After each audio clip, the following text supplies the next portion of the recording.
esta es la cuestión fundamental. Si por un lado Rusia vence en Ucrania y por otro lado Estados Unidos se va de esa interrelación, de esa integración geopolítica con Europa, la Unión Europea va a tender rápidamente a disolverse, porque estas son sus propias bases, esa integración con Estados Unidos, ¿no?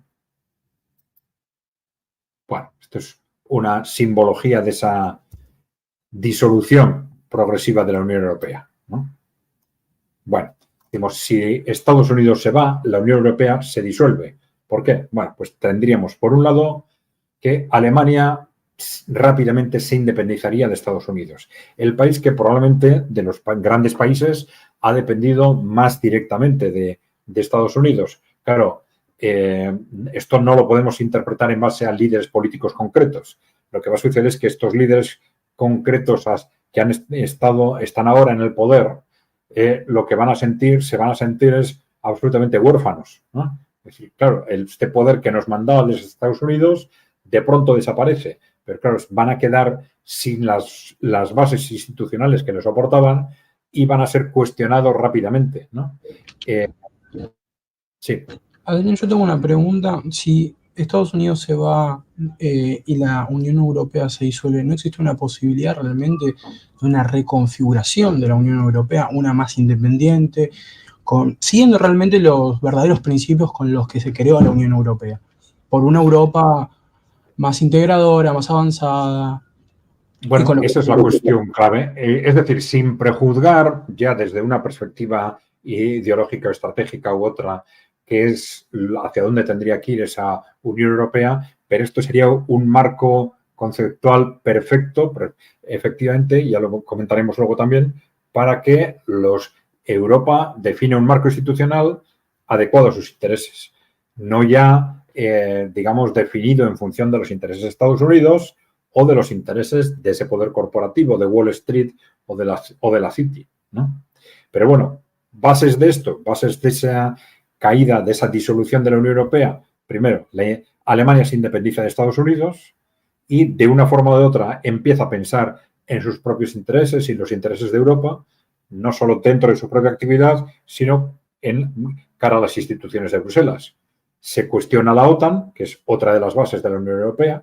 No es casualidad que la sede de la OTAN esté también en Bruselas.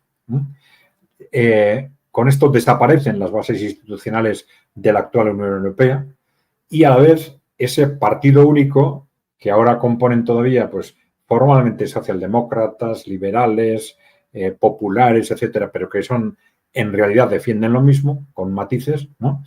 Bueno, ese partido único sería rápido, ya lo es en cierta forma, ¿no? Pero sería rápidamente cuestionado en todos los países europeos, perdería fuerza, perdería los apoyos financieros, apoyos externos que han tenido hasta ahora y rápidamente irían perdiendo fuerza, salvo que alguno de estos grupos se reconvierta. Esto es muy complicado de hacerlo, ¿no? Sin cambiar rápidamente líderes, etcétera, pero igual alguno, no hay que prejuzgar que alguno no tenga capacidad de adaptarse rápidamente al nuevo contexto. Pero si no es así, esos grupos van a ser cuestionados, van a reducir muy rápidamente su espacio electoral frente a los grupos emergentes que desde izquierda o de derecha van a surgir rápidamente para sustituirlos y ocupar esos espacios electorales, ¿no?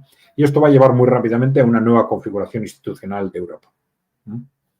Y esto es, al final, lo que va a suponer la disolución de esa Unión Europea actual, ¿no?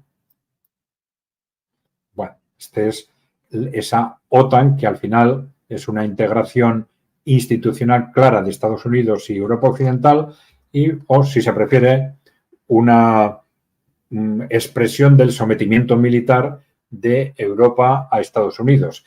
Claro, a esto se está ese despego, por ejemplo, de Estados Unidos con respecto a la OTAN. En el caso, por ejemplo, de Donald Trump, se está formalizando a través del cuestionamiento presupuestario, ¿no? Diciendo, no, que Trump suele hacer afirmaciones de este tipo, ¿no? No, es que los países europeos no han pagado nada y tienen que pagar más, etcétera, ¿no? Y si no, pues no les vamos a defender o nos vamos a ir de la OTAN, etcétera, ¿no?